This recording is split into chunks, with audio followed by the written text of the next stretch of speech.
Olá a todos, sejam bem-vindos a mais um vídeo do canal PET-CT Sem Mistério. Para quem não me conhece, meu nome é Cristina Matoshita, sou médica nuclear e uma das idealizadoras aqui do canal.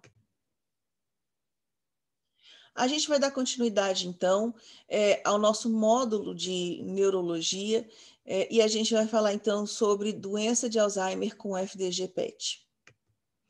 O que faz um bom radiofármaco de PET?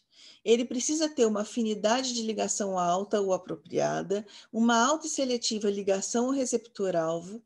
Ele tem que ter apropriadamente, ele tem que ser apropriadamente lipofílico para poder penetrar na barreira hematoencefálica, tem que ser radioquimicamente factível, tem que ter um perfil metabólico apropriado, tem que ter uma farmacologia apropriada, tendo ligação saturável e deslocável, a toxicologia e dosimetria aceitável, uma alta e mensurável ligação específica em vivo, com uma baixa ligação não específica, e um modelo cinético factível para derivar parâmetros fisiológicos confiáveis dos dados de imagem. E por que a gente pode usar o FDG-PET para medir a neurodegeneração do cérebro? O conceito é que os neurônios precisam de energia para suas funções. Essas energias ela vem da glicose, que é levada aos neurônios pelos vasos. Em dependência a essa atividade, mais neurônios ativados precisam de mais energia, e quanto menos neurônios ativados, menor a necessidade de energia. A captação do FDG ela é equivalente ao uso da glicose, espelhando atividades dos neurônios no cérebro. Aqui, então, a gente tem umas imagens de um controle, então é um FDG PET normal. A gente espera ter uma captação homogênea por todo o parênquima encefálico. E aqui embaixo, nessas imagens, a gente está comparando, então, as imagens que a gente tem do paciente com as imagens que a gente tem dos controles da mesma idade.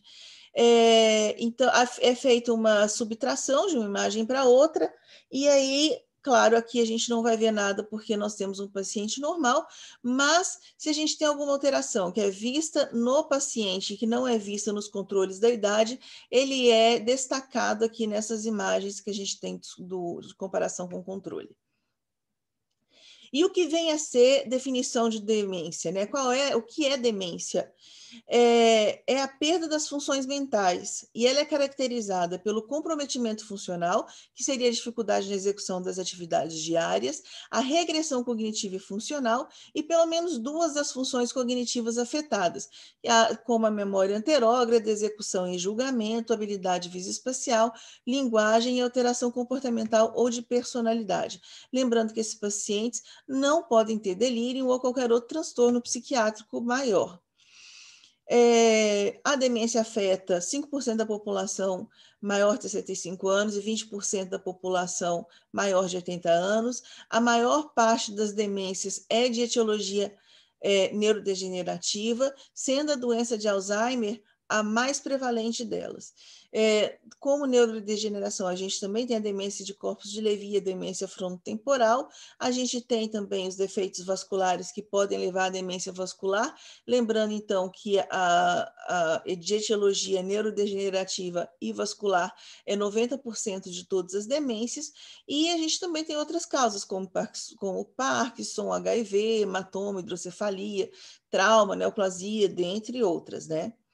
E aí vale a pena a gente falar sobre a mudança de guideline que a gente teve a partir de 2011. Antes de 2011, a gente conhecia a doença de Alzheimer tendo apenas uma fase, que era a fase de demência, sendo possível e provável doença de Alzheimer, quer dizer, possível ou provável doença de Alzheimer. E a gente não tinha nenhum biomarcador. A partir de 2011, passou então a ser conhecidas 3 fases da doença, que seria a fase pré-clínica, de declínio cognitivo leve, e a que já existia, que era demência possível e provável, e passaram a ser considerados os biomarcadores, que seria a ressonância magnética, o PET-CT com a imagem amiloide ou do FDG, e as proteínas no líquor. Lembrando que dos marcadores amiloides, a gente tem o Pittsburgh Compound C, que é o PIB, marcado com carbono 11, que é de uso restrito à pesquisa, mas a gente já tem outros 3 radiofármacos que são aprovados pelo FDA, que são o florbetapir, o flutemetamol e o florbetaben.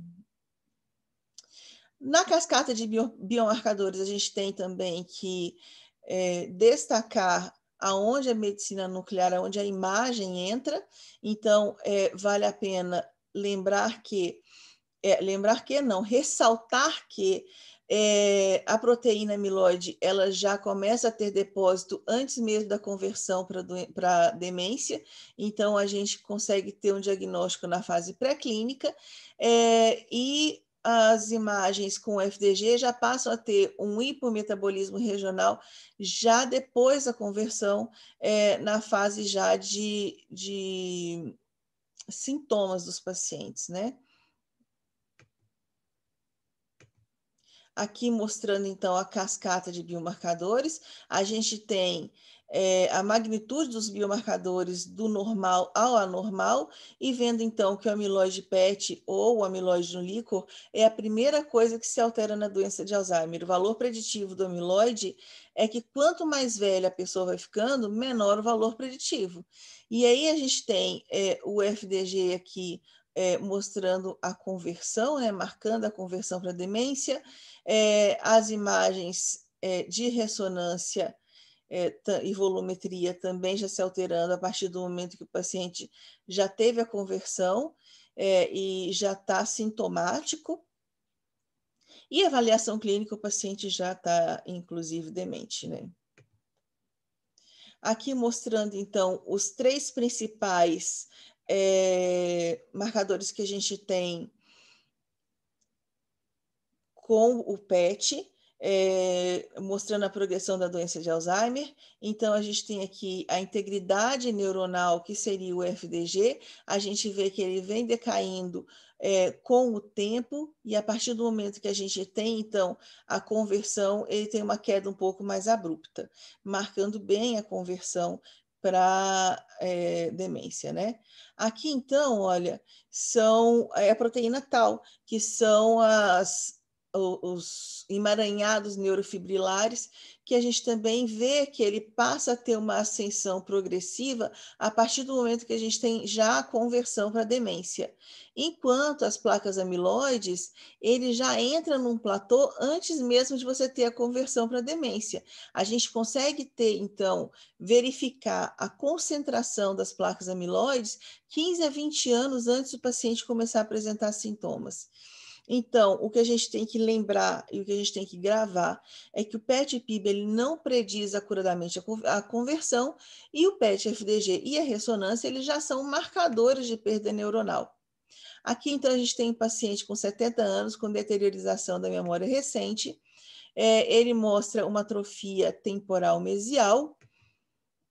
O amiloide dele, né, o amiloide PET dele era positivo, e a gente enxerga, então, um hipometabolismo na região de cíngulo posterior, biparietal posterior e temporal mesial, levando, então, a crer que é uma demência típica, uma provável doença de Alzheimer. Aqui, então, mostrando umas imagens que são patognomônicas para a doença de Alzheimer. Então, a gente tem que lembrar que a gente tem o comprometimento temporoparietal associativo, a gente pega também a região de pré-cúneo cíngulo posterior, e quanto mais avançado vai sendo a doença de Alzheimer, também vai tendo comprometimento frontal. Aqui, então, mostrando as imagens de ressonância, evidenciando, então, uma atrofia mesial e uma leve atrofia parietal. A gente tem aqui as imagens de PIB positivo e, mais uma vez, mostrando o hipometabolismo bitemporal, principalmente nas regiões mesiais, parietais posteriores e cíngulo posterior. Falando um pouco sobre o MCI, que é o Mild Cognitive Impairment, o paciente ele tem um declínio objetivo, ele ainda não é considerado demência, ele tem as atividades preservadas, as atividades diárias preservadas, e desses pacientes que já apresentam um MCI, 15 a 30% deles convertem em demência em apenas um ano. O FDG tem uma sensibilidade de 92% e uma especificidade de 89% para conversão para demência. Aqui, então, a gente vê um comprometimento da região de precúneo e cíngulo posterior, olhando aqui no aspecto mesial do cérebro, né? Aqui, mais uma vez, como eu falei, a imagem que a gente tem de subtração dos pacientes com a idade. Então, aqui a gente está enxergando a distribuição do FDG com o hipometabolismo tempo parietal associativo, pegando a região aqui de precúneo e símbolo posterior.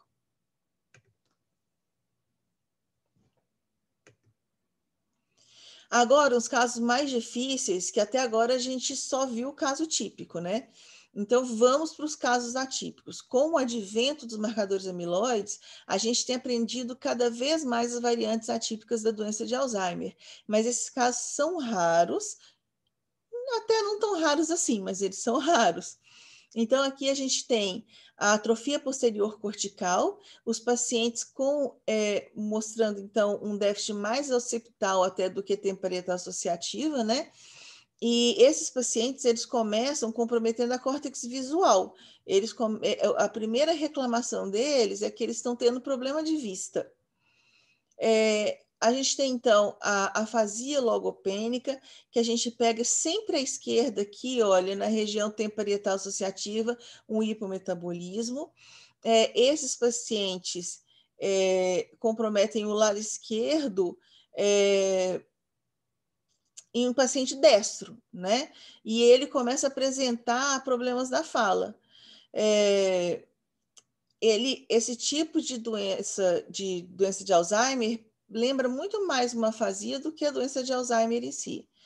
E a gente tem também o comprometimento da DA pegando mais o lobo frontal do que a região tempo parietal associativa. Esses pacientes, eles começam a ter problemas de personalidade e é muito difícil conseguir diferenciar esses pacientes de demência frontotemporal.